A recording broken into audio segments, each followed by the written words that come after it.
I'm delighted today to introduce two speakers in this, our last event in the Hayek Lecture Series. My name is Bruce Caldwell. I'm the director of the Center for the History of Political Economy here at Duke. And there's two other programs that also help sponsor the series that I'll mention, the PP&E program, which is joint between Duke and Chapel Hill, as well as the program in American Values and Institutions here at Duke. We have two speakers today, and this is not really a debate.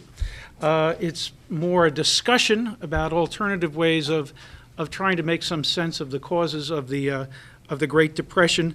The title was left intentionally vague. The Causes of the Great Depression, Two Contemporary Views. We're actually taking a look at views that were taken at the time of the Great Depression rather than at today. Although obviously in the Q&A that will follow at the end, the speakers said you can go just about anywhere in terms of your questions. Doug Irwin is our first speaker. He has a recent book out. I could spend all of our time talking about the books. Here it is. Well, excellent. Let's hold this up. Can you get a signature? Well, he's available for that afterwards. Trade Policy Disaster, Lessons from the 1930s, just came out this year from MIT Press. And Larry White has a book this is a pre-publication copy, The Clash of Economic Ideas. And I used this here at Duke a year ago, in a class in the Focus program. Thought it was an excellent book. They kind of previewed it. So it's we have two great authors with great books, but here they'll be talking about something that's related actually to the things that they talk about in the books. So we're going to spend about 15 minutes each, about 5 minutes. Not rebuttal, but just responding on what people have said, and then we'll open it up to the group. So since you're closest to me, I'll let you go first. Okay, thank you very much. It's a pleasure to be here. So Robert Lucas once observed that when you start thinking about economic growth and why some countries are rich and some countries are poor, it's very difficult to think about anything else. And I think the same is true with the Great Depression. Here we have an unprecedented economic calamity, an economic collapse that was just astounding in its spread around the world, its depth. And so how can we not be interested in what caused it, and importantly for our forum today, what people at the time, leading economists, thought about the Great Depression. How did they react to it in real time? How did they diagnose it? What did they think was going on?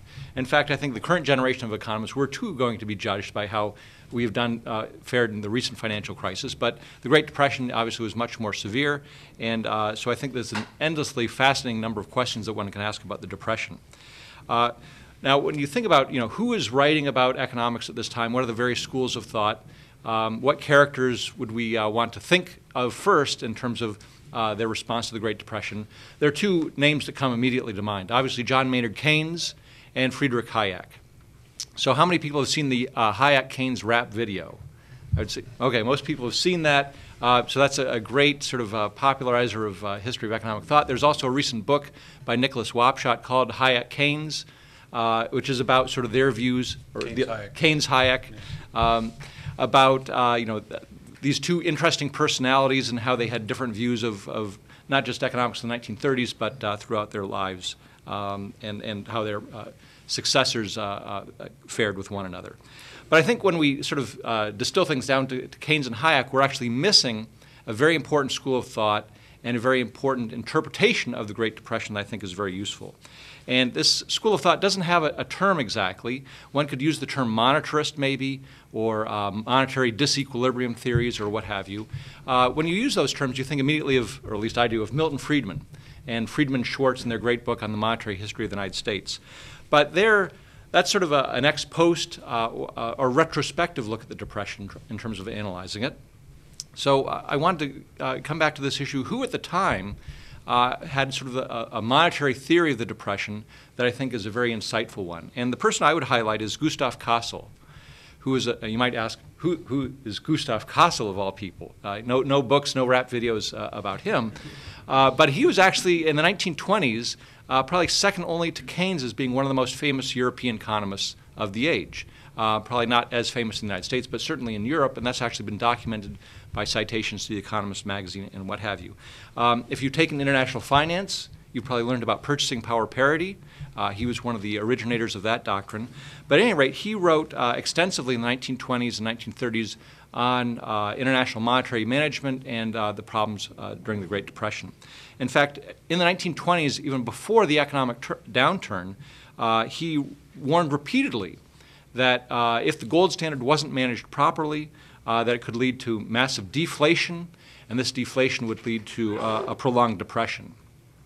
So what's interesting, too, about his thought, which I'll give you a very quick view of, is that when you ask economic historians today what framework or how would you analyze the worldwide Great Depression in the 1930s, the answer and the story that they would say is very much similar to that Gustav Kassel was talking about in the 1920s, even before it happened.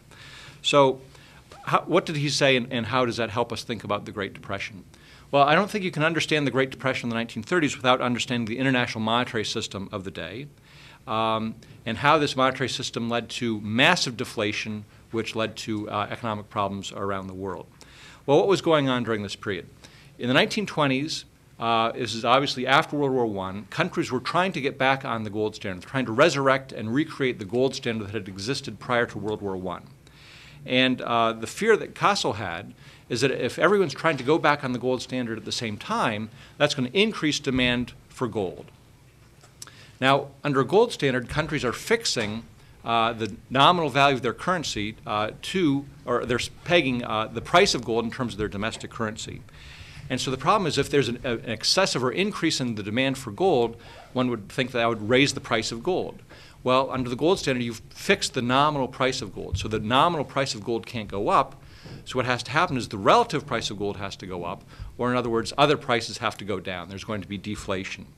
And he said this repeatedly, but I just want to read to you very briefly from some lectures he gave at Columbia University in New York in 1928. And actually, this was reported in the New York Times, and he wrote a short book based on those lectures published in late 1928. But I think it's quite remarkable what he says.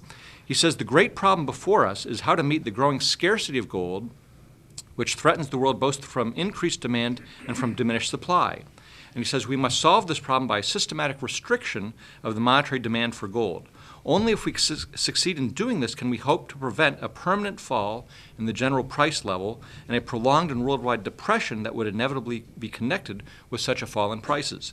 And recall, this is in May of 1928, fully a year and a half before the stock market crash, before the onset of deflation. And this is what he continued. He stressed the need for international cooperation to make sure that things worked out all right. He said the absolute necessity of international cooperation on broad lines for the stabilization of the value of gold is most clearly seen if only for a moment we reflect upon the alternative to such cooperation. This would obviously be a general and ruthless competition for gold, and consequently a continual rise in the value of gold, in other words, deflation, and a continued worldwide economic depression for an unlimited future. A very disagreeable consequence of such a movement in the value of gold would be a general aggravation of all debts contracted in a gold standard, doubtless in many cases followed by an incapacity to pay debts or refusal to do so.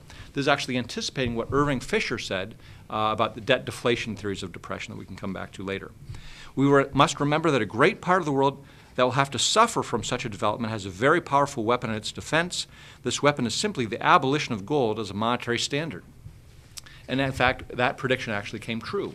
There was an increase in the monetary demand for gold, particularly by France and the United States, which were not playing by the pre-war rules of the game. They were accumulating gold without monetizing it, and it eventually did lead to deflation, to all the bad debts and the banking system problems at the time, but also to the abolition of the gold standard.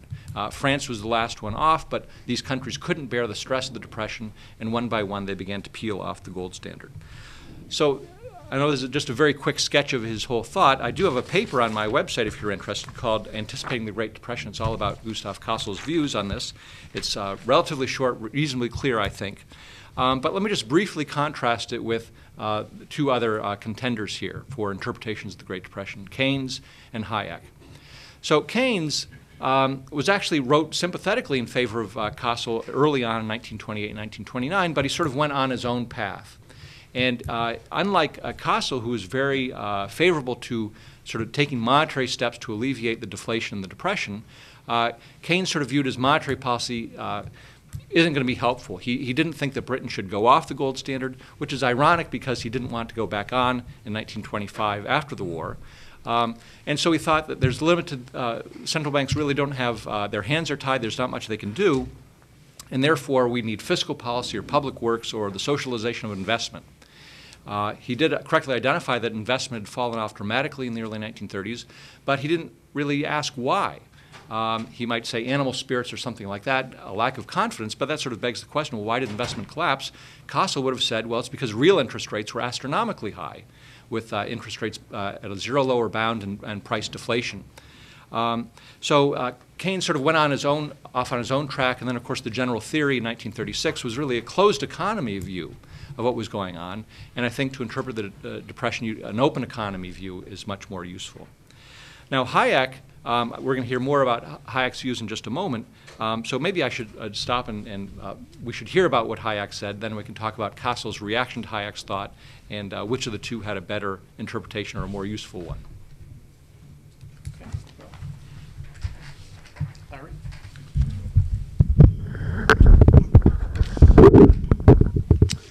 Okay, Doug started with a quote from Bob Lucas. I wanted to start with a quote from Paul Krugman, which is that before Keynes wrote in 1936, quote, "Economics offered neither explanations nor solutions for the Great Depression," which I think we can agree is false. At least they tried to explain what was going on, and they tried to offer solutions. Bruce's title, "The Causes of the Great Depression," is a little bit ambiguous, I guess intentionally, but it could refer to why did the Depression begin, and there Hayek had a lot to say, or it could refer to why did the Depression become so great? Why was it so much deeper and longer than previous recessions or depressions? And there Hayek had a little bit to say.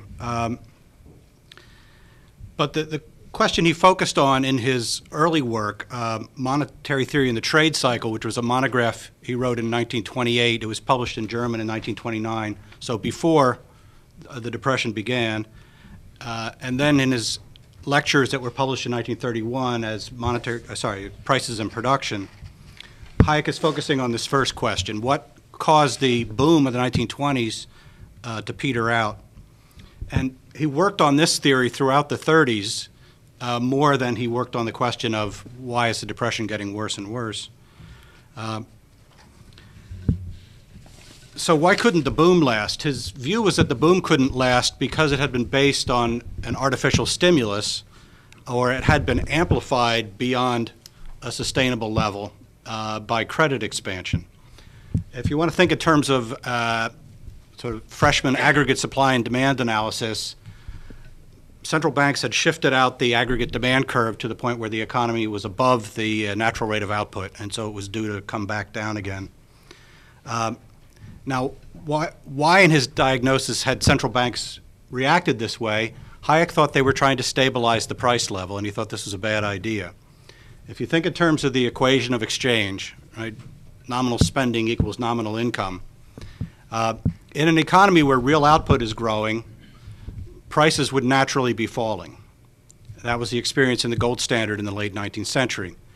But central banks, and in particular the Federal Reserve System, in Hayek's view, had been sort of using their powers to try to stabilize the price level, which meant that as goods became more abundant, they made money more abundant to match it.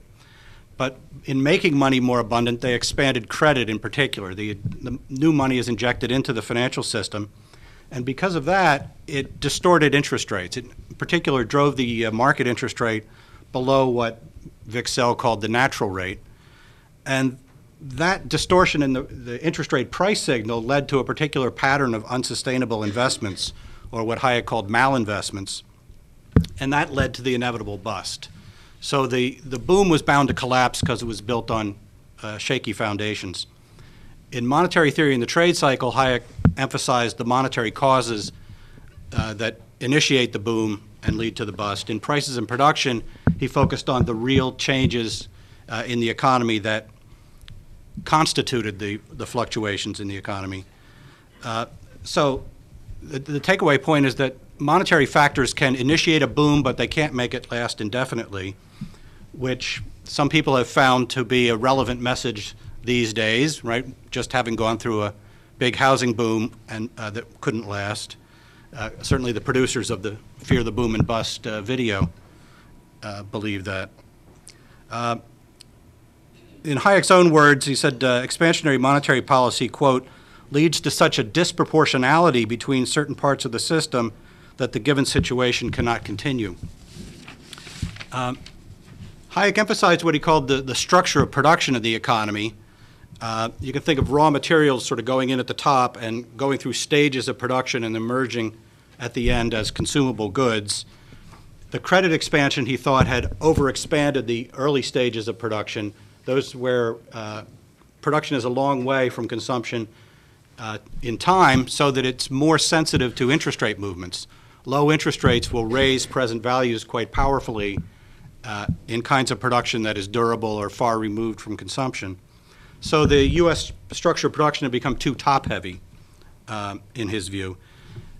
Hayek didn't do a lot to provide evidence that that had happened. Lionel Robbins tried to provide some in his book, The Great Depression, in 1934, and probably the best attempt during the Great Depression to provide evidence was Chester Phillips, together with co-authors McManus and Nelson, in a book called Banking in the Business Cycle. They sort of document the huge expansion in pig iron and some other representative early stage production processes. Now, when it turns out there isn't enough genuine saving to complete all these processes that require people to wait for the output, the plug gets pulled on businesses that no longer look like they're going to make a profit. People get laid off, machines get idled, and so the economy goes into recession. And Hayek emphasized that fixing monetary policy after the unsustainable boom has already been started is too late.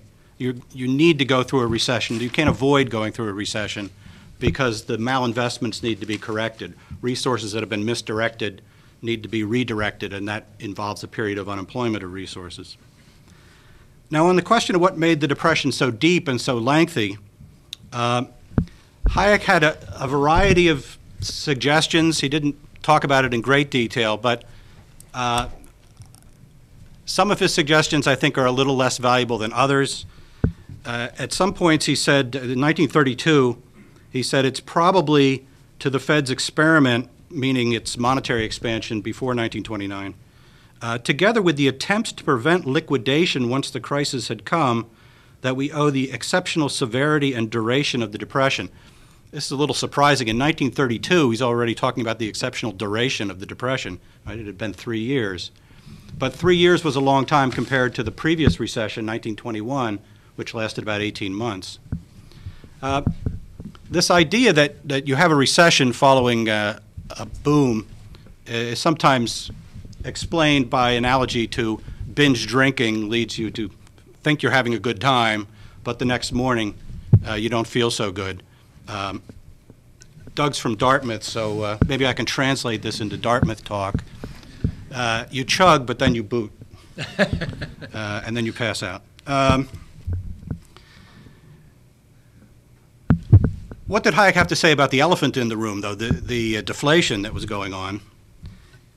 He was a little bit ambivalent. He said, there can, of course, be little doubt that at the present time, this is 1932, a deflationary process is going on, and that an indefinite continuation of that deflation would do inestimable harm. So it shouldn't go on too long, but at 1932, he seemed to think that the amount of deflation there had been so far was okay. He went on to say, there's no reason to assume that the deflation itself is anything but a secondary phenomenon, a process induced by the maladjustments of industry left over from the boom. I think it's pretty clear in hindsight that he was wrong about that last part. I mean, the fact that there were bank runs and a collapse of the money supply in the United States didn't have much to do with the malinvestment of production in early stages. We can look at other countries like Canada that went through a very similar cycle but didn't have bank runs, so they weren't connected to the earlier problem. I quoted Hayek as using the phrase attempts to prevent liquidation. He thought that central banks were being a little too activist, trying to inject credit back into the system. And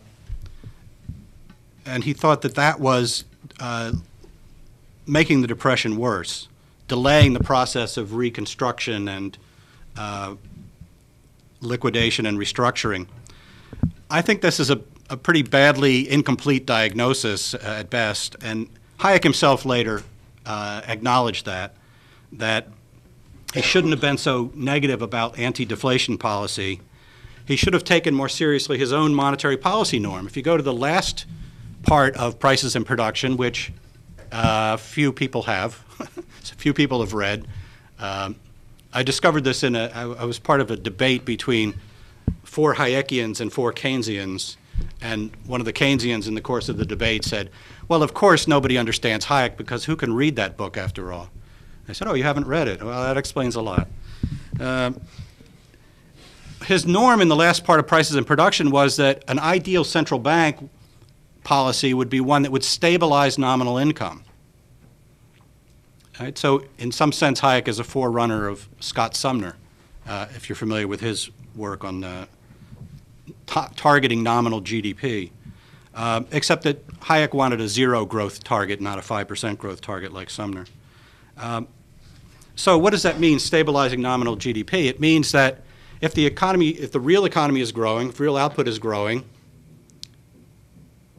let the price level fall in the same proportion. Right? Don't try to disturb that or interrupt that by driving up other prices through credit expansion.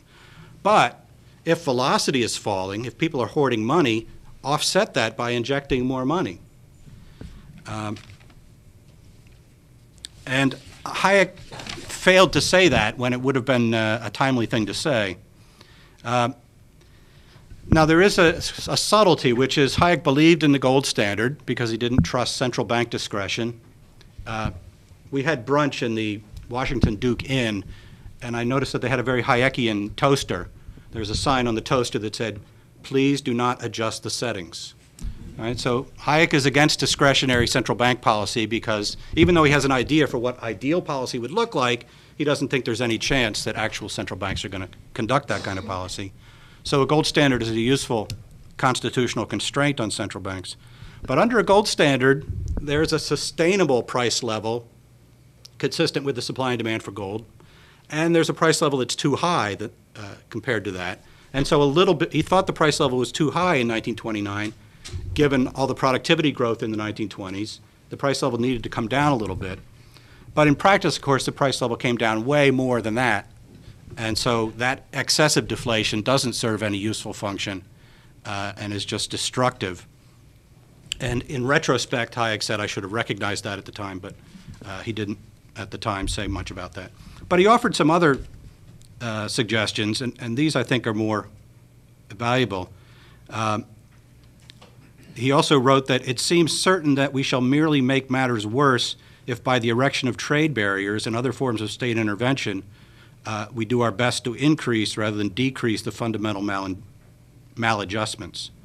And in retrospect, we can look at the series of badly made policy decisions that interrupted the process of adjustment. Hoover telling businesses not to cut wages even though sales were falling. The National Industrial Recovery Act and the Agricultural Adjustment Act, the Reconstruction Finance Corporation, those sorts of things. I would recommend Hall and Ferguson's book, The Great Depression and International Disaster of Perverse Economic Policies. Also the work of Ohanian and Cole at UCLA, and Chapter 5 of my forthcoming book, which talks about the economic history of the Great Depression in addition to the thought about it. In retrospect, we can also recognize the value of the emphasis on monetary forces due to Friedman and Schwartz, and now we learn to Cassell, that perverse central bank policies deepened and lengthened the Great Depression. But I think Hayek's key valuable insight at the time was that the economy was setting up for at least a recession through the overly expansionary monetary policies in the 1920s, and getting back to an even keel was necessary. You can take a little more time, Okay. because you kind of seeded some. Okay. So let me come back to this contrast between Cassell and Keynes and Hayek. So Keynes, as far as we know, as far as I know, maybe someone here can correct me, never really predicted that a big downturn was coming. And I think to Hayek's credit, he did see something coming. And so he did, one could say, correctly predict that there was going to be a major downturn. And once again, you had the overinvestment and the boom in the 1920s and what have you. I think actually as an empirical matter, one can question now how big the boom really was. I mean, the U.S. actually had a minor recession in 1927. Prices were generally stable during this period. It wasn't a big inflationary boom, but there was, and there wasn't even a housing boom like there was most recently in the United States. But that aside, he certainly did say that there were some things that needed correction in the United States.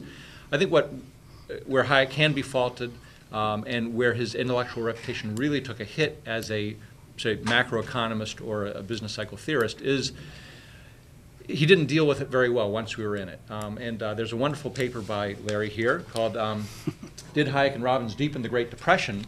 And it's a great sort of overview of Hayek and Robbins and Austrian ideas and prescriptions about the Great Depression. And even here he says, Hayek and Robbins can be seriously faulted for failing to take their own policy norms seriously. They failed to call for central banks to do what they could to counter the sharp monetary contraction and the crushing deflation in 1930 and 33. And both Hayek and Robbins later admitted that they had been wrong during this period. But this is actually a very crucial period because in the midst of a crisis, if you counsel, boy, there's not much you can do about this, we just have to let the adjustments take place, versus a Keynes saying, well, we have to socialize investment and we need public works. Both governments and I think the general public are going to say, we can't stand this, we have to do something. And that's where I think it's really too bad that Cassell has been neglected in this because he wasn't counseling doing nothing. He was saying that we did need a monetary expansion to counteract the deflation, and that you really had to either let your gold reserves flow out or get off the gold standard if you were going to allow that to happen. And that was basically taken off the table. No country wanted to go off the gold standard. They were actually forced off due to a speculative attack. And so Cassell was really sort of this third party that was ignored. Either you go for Keynes and you need a greater role for government and society, or you have to listen to Hayek and Robbins, and there's not much you can do. And I know there's some debate about what exactly were Hayek's policy prescriptions at the time. Certainly later in the 30s, he was softened a little bit, but he did say in this 1932 book, Monetary Theory and the Trade Cycle, there's no reason to assume that the crisis was started by a deliberate deflationary action on the part of the monetary authorities, or that deflation itself is anything but a secondary phenomena, a process induced by the maladjustments of industry left over from the boom. If, however, the deflation is not a cause but an effect of the unprofitableness of industry, then it's surely vain to hope that by reversing the deflation process, we can regain lasting prosperity. And there I think he was clearly wrong, because countries that did go off the gold standard were able to pursue more expansionary monetary policies. That's exactly when they began to recover and do a bit better. France was the last in this process in 1936. Britain was one of the first in 1931. The U.S. was in 1933. But in almost every case, you can time the trough of the business cycle with when these countries went off the gold standard, which was, once again, no necessarily fault of the gold standard per se, but the mismanagement of the gold standard by central banks.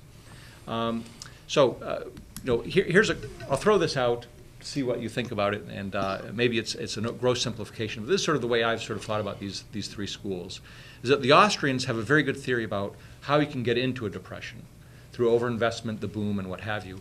But once you're going through the adjustment, there's not much you can do, they would say, to correct that process or alleviate some of its downside effects.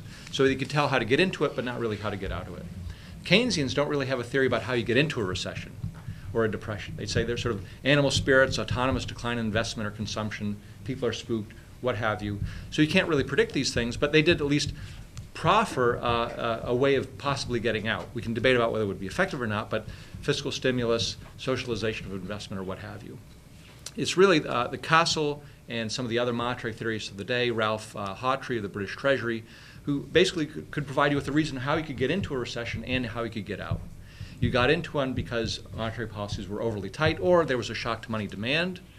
People want to increase their cash holdings or what have you. And the way to get out of it is to supply extra money to meet that extra demand for money. And so I think it's a little bit more symmetric. And it's just too bad that those theories weren't taken more seriously in the 1930s, because I think it would have, first of all, provided some support actually for Hayek, whose approach very much was monetary in nature, but was dismissed because he seemed to counsel do nothing. And also would have been a useful corrective to many of the ideas of Keynes at the time. Yeah, there's an interesting working paper by John Wood at Wake Forest about the monetary forces at work during this period. And in a nutshell, the story is there was a huge inflation in almost all countries during the First World War. And coming out of that, countries had a choice: either deflate to reverse under a gold standard, the price level is pinned down basically by the cost of producing gold under the sort of simplest classical theory. So coming out of World War I, countries suspended the gold standard during the war in order to inflate, in order to print money to pay for war expenses. They had a choice: either deflate back down to where they started and thereby resume the old parity, or devalue. Hayek didn't have a lot to say about that question. He came along later and only started writing in the late 20s. But his mentor, Ludwig von Mises, said countries ought to devalue rather than deflate by 40 or 50%, whatever it was going to take. He said, look, if here's an analogy: if you run somebody over with your car, you don't do them a favor by putting the car in reverse and then running him over in the reverse direction. Just start from where you are. And if countries had devalued, you wouldn't have had the deflationary pressure in going back to the gold standard. So it isn't a choice between gold standard and avoiding deflation. You could have a gold standard without deflation if countries had gone back to more reasonable parities after the war. And I want to underscore something Doug said, that it's not the gold standard that fails here. It's the management of the gold standard. It's the gold exchange standard, as it was known between the wars, where central banks tried to get by with larger money supplies than their gold supplies would support. And so they took extraordinary measures to economize on the use of gold and try to get by with a very thin film of gold. At an earlier stage, before central banks had gotten into the job of managing the gold standard, and I've written about this in earlier works, there was a choice between having having a central bank with the power to manage or mismanage the gold standard, and having a free banking system where gold redeemable obligations were issued on a competitive basis by decentralized banks, no one of which could engineer an inflation or a suspension the way a central bank could. And that is a more robust system, I think, but kind of irrelevant by the time you get to the 1920s. Everybody's got a central bank, and then the question is, what should central banks do? And Hayek, this ambivalence in Hayek is quite dramatic in his 1937 book, Monetary Nationalism and International Stability. He says, well, we either need a world central bank that's run on rational principles, or we need an international free banking system so that banks are branched across national lines and you wouldn't have gold flows from country to country being associated with credit expansions and credit contractions. You wouldn't have this inverse pyramid of credit in each country in nationally specific ways. And he kind of tossed up his hands. But by that point, nobody was reading Hayek anyway, so didn't have a lot of influence on the debate. But I think Doug is right, that in a world where you have central banks committed to a gold standard at the old parity, then they have to prevent the money supply from collapsing. It's sort of their responsibility, having short-circuited the automatic mechanisms, to step in and counteract shrinkage in the money supply. That's sort of a third best solution, but it's certainly better than the drastic racking deflation that the world got. We can now open it up for questions. Yes, Steve? My question's for Doug Irwin. I gather that you think before the Great Depression, Castle was right to want some international coordination in reducing the monetary demand for gold. In your paper that you mentioned, Anticipating the Great Depression, you say that also before the Great Depression in 1928, Castle was critical of the notion that the Federal Reserve should tighten monetary policy to curb stock market speculation. And his criticism of that notion was of a piece with his wish to see some coordination in reducing the monetary demand for gold. If you think he was right on the first question, do you also think he was right on the second? Well, I think that, yes, because the U.S. had maybe 40, 50% of the world's gold supply at that point, and that was very much higher than it had been prior to the war. And he thought that that was putting a lot of pressure on other countries, and that there was this maldistribution of gold around the world, and that so the U.S. should allow its gold to flow out. In addition, as sort of Larry was suggesting, our gold holdings relative to the money stock had been, I think, greatly inflated. So we were holding much more free gold that hadn't been monetized, and that was creating problems in the rest of the world. So to help the rest of the world in some sense, Castle would have wanted the U.S. to be exporting gold to the rest of the world, so not tighten up in response to the stock market boom. I'm not sure I got your question. Well, what I was wondering was really whether his idea would bring about a continuation of the speculative bubble in stock prices. But if the United States is exporting gold instead, I guess not. Is that correct? Is that the idea of how the speculative bubble would not continue to inflate and perhaps burst, alternative to the method that he was criticizing? In some sense, right. So if we had been losing gold, that would have been sort of naturally put a check on the stock market bubble. In fact, that's something we even debate today, what central banks should do when there's an asset price bubble. One reason I think the Bernanke and the Greenspan Fed did not act in terms of the housing bubble and did not act in terms of the internet stock bubble is because when the Fed tried to, not because we had any big inflation in terms of prices in the late 1920s, but because the stock market was rising rapidly, they used monetary policy to address that asset price bubble. They said, wow, that didn't work out so well. We should target the price level, not stocks or housing or what have you. So that sort of led into this passivity later on. So I'm not going to get into that debate, but certainly that was the view at the time, that the Fed was acting based on the stock market, not on the basis of maybe they should be letting the gold go and not raise interest rates for that reason. Crawford? There was a lot of speculation at the time that the war debts from World War I and the reparations had sort of crippled the international system and it misallocated the gold around the world.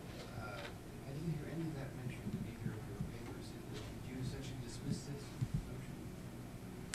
notion? Castle certainly talked about it quite a bit, and he said it sort of bred protectionism and it sort of clogged the arteries of the international financial system because you had these sort of mandated flows that had to go on. It's not something I've investigated in great detail, but Keynes certainly also put a great deal of laid the problems of the interwar period on war debts, the Versailles Treaty, and what have you. But if you look at what actually Germany was paying, Keynes exaggerated the burden on Germany. There had been some workouts to sort of reduce that with the Dawes Plan and what have you.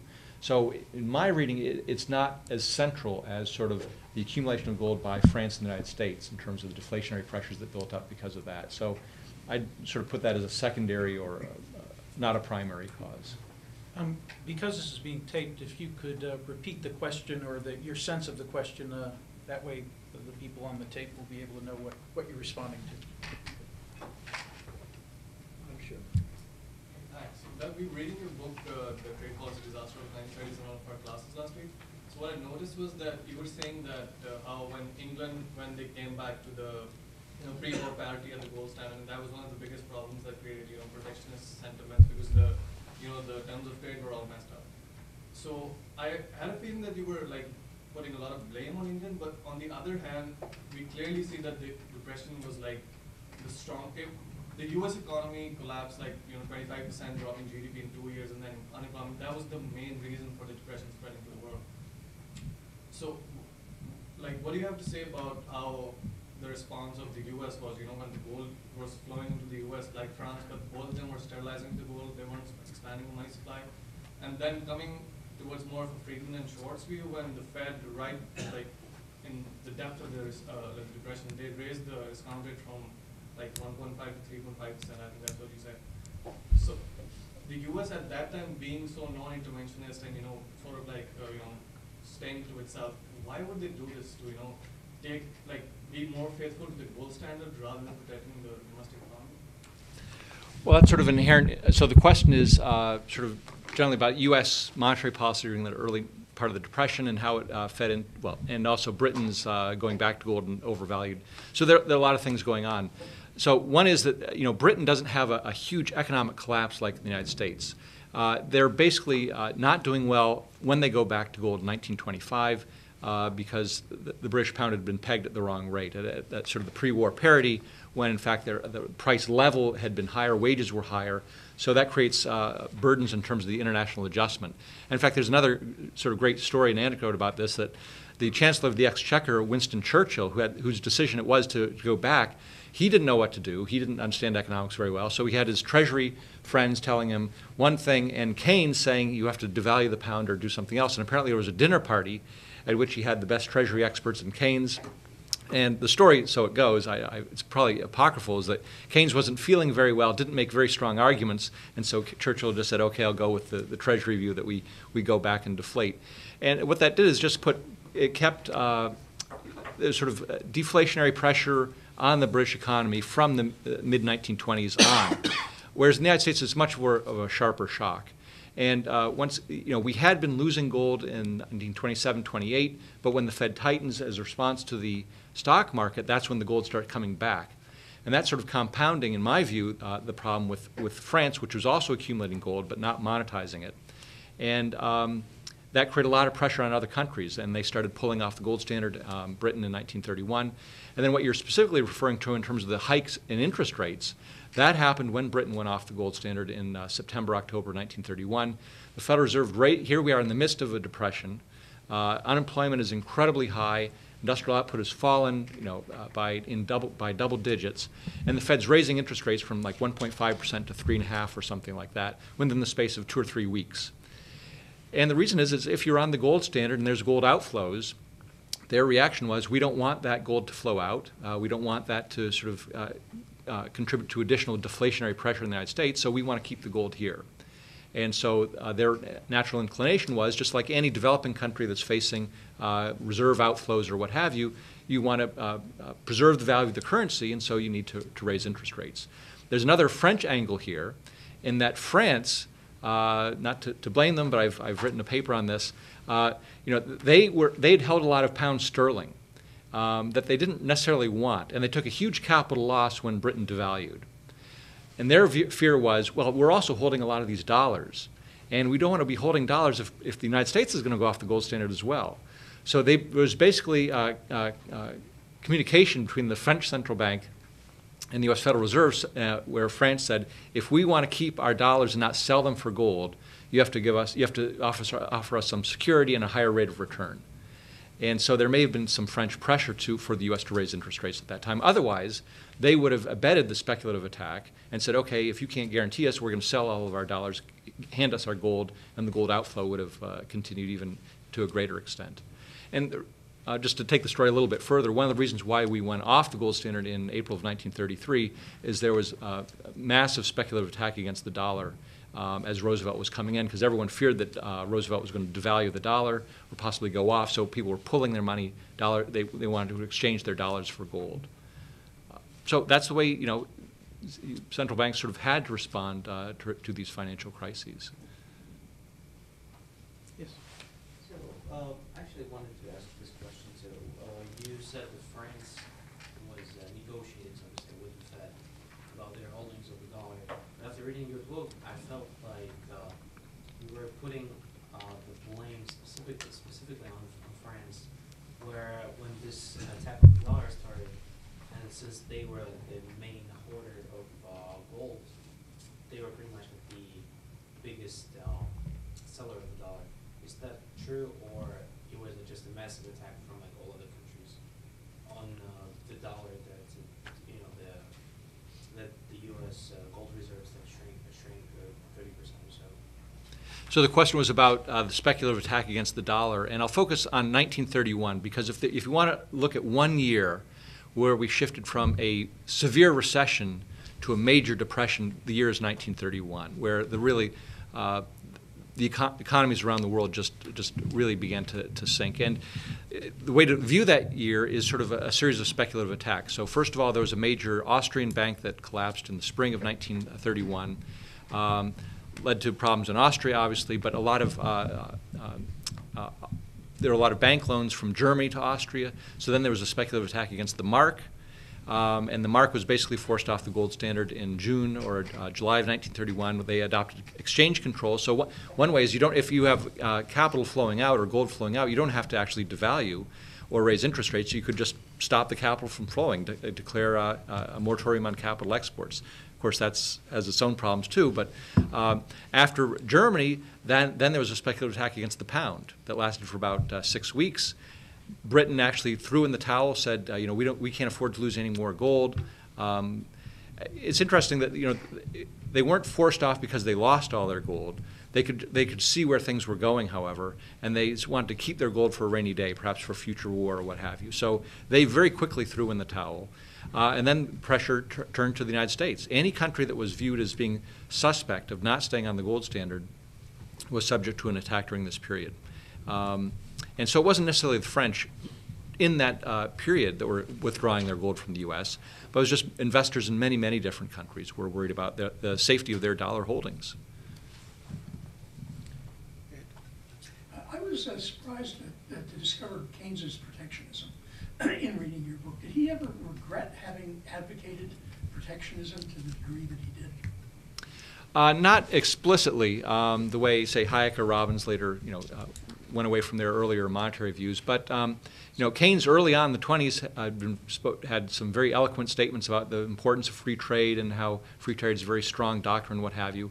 And precisely, I mentioned this in my talk earlier, precisely because he wasn't willing to consider Britain going off the gold standard or devaluing.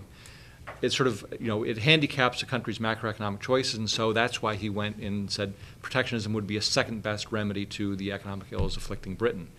Now, when you go later, in the early 1940s, he was a great proponent of the Bretton Woods system and what have you, and he could see the value to some extent of a more liberal trading system. But even then, if you go and look at the collected works of Keynes, there's great debates between Keynes and some of his friends, friends such as James Mead and someone whose name is escaping me, basically telling him that we ought to be pushing for liberalized trade more, and yet you're still advocating import quotas and state regulation of trade as a part of macroeconomic management, aggregate demand management. And Keynes was very reluctant to give that up. So I'd say he never, even though towards the end he was sort of more inclined towards trying to recreate a liberal international economic order, he never really said we should get rid of all quotas or never use them in terms of macroeconomic management. You mentioned that Keynes' monetary policy was out and that physical policy is what he believed in. And now we'll go over to Hayek for a second.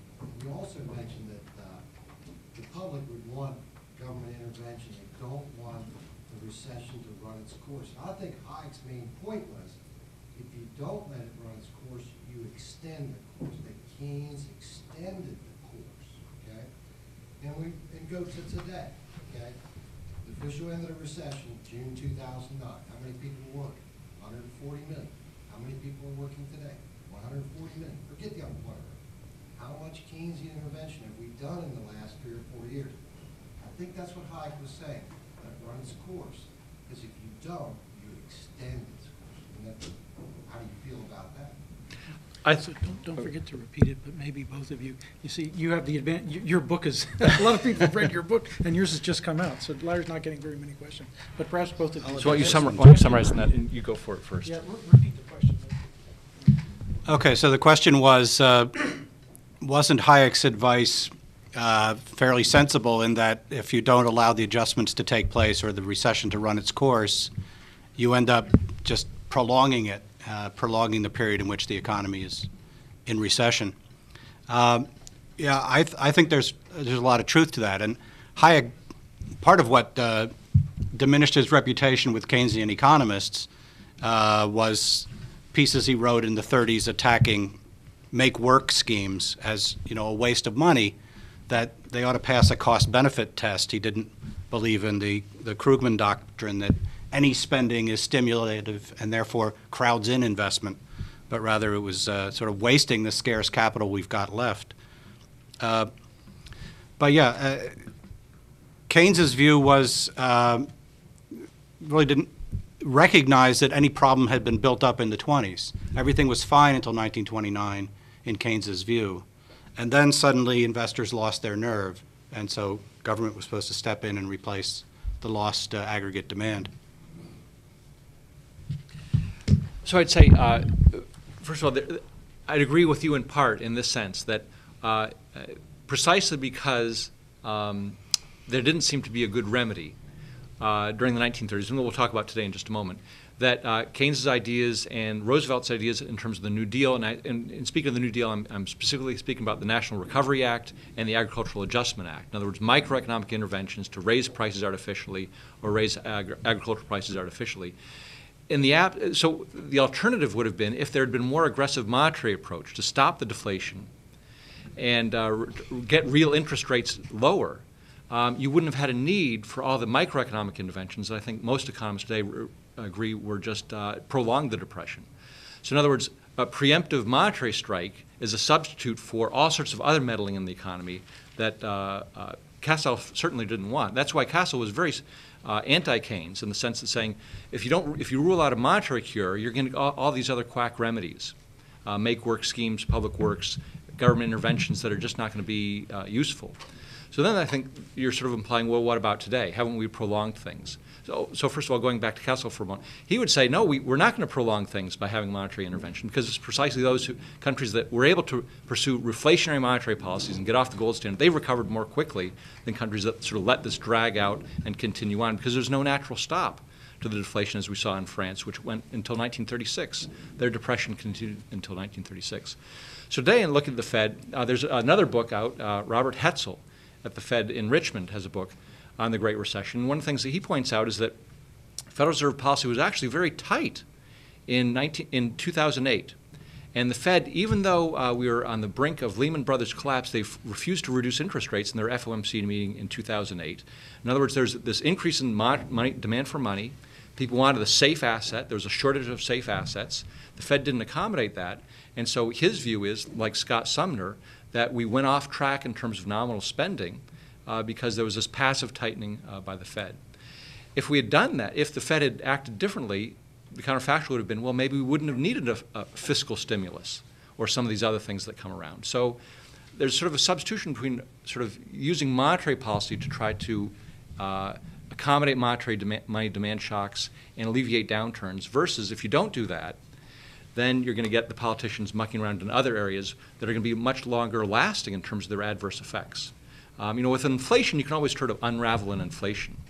But try unraveling the New Deal or something like that. And actually, that comes back to trade protection. And one remedy, quote unquote, to the Depression was, well, if we protect our economy through higher tariffs and quotas. Well, the problem is if you try that as a short-run, second-best attempt, you don't undo that when you begin to recover. And so you create long-lasting damage if you're ruling out sort of a monetary policy response. So I don't know whether that's convincing or compelling, but that's one view. If I can add just one thing, I mean, I think what you're pointing to is illustrated by the recent boom and bust, where the worst thing to do when house prices begin to adjust is to try to slow down the adjustment process. That just keeps people in unsustainable jobs for a longer period of time and keeps house prices from sort of reaching a sustainable level sooner and then let the recovery begin from that point. So that's very much in line with Hayek's thinking. But I would add, and this is sort of how the economy recovered from the recession in 1921. The Fed basically did nothing.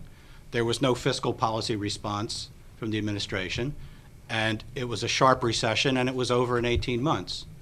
But Hoover and the Fed sort of jumped into things after 1929, and I think there's a good case to be made that they stretched things out. Although, that said, after 1930, it's different in that there's a banking collapse, which you didn't have in 1921. And when there's a banking collapse and people are hoarding base money, central bank, assuming you have one, needs to supply the base money, or you're going to put a lot of deflationary pressure on the economy, which is better off avoided. That sort of goes beyond any adjustment that's already implicit in the situation and puts more adjustment pressure on the economy than necessary. In the very back? I wonder if our experience from the gold standard have any implication for today's fixed exchange rate, namely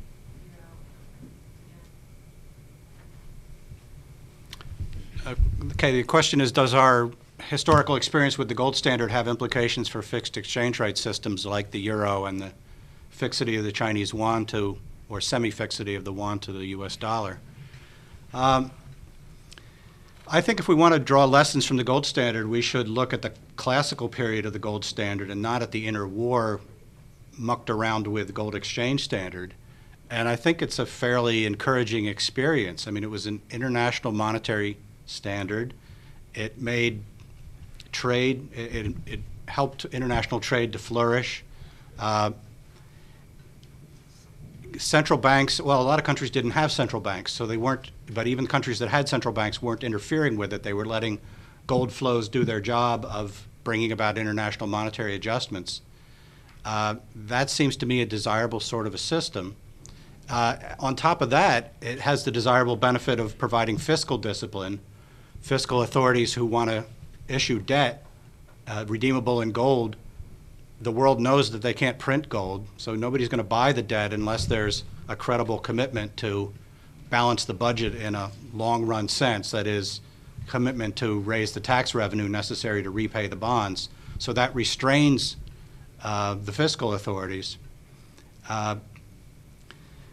The euro has not provided that, unfortunately, as we saw in the case of Greece, right? They were able to binge on debt because the euro created a fiat money issuing central bank, which had the power, and everybody assumed it would use it, to bail Greece out. So moral hazard took place, and Greece was enabled to borrow too much. But I think in general, rules are preferable to discretion. And in the classical period, the gold standard was a serious and credible system of rules. And if we can't reconstruct that, we need to think about some other way of constraining monetary policy to be fixed and predictable. So I gave a talk not too long ago called How Spain Avoided the Great Depression but Won't Miss This One, or How Spain Missed the Great Depression but Won't Miss This One. What was happening in Spain in the 1920s is that they were trying to get back on the gold standard, but they were slow, taking their time, and so they weren't back on the gold standard by the time this deflationary pressure hit. They had fiat currency. They sailed through with relative price stability, no major declines in industrial production. They missed the Great Depression because they weren't on the gold standard at the time. Here's why they're not going to miss this one.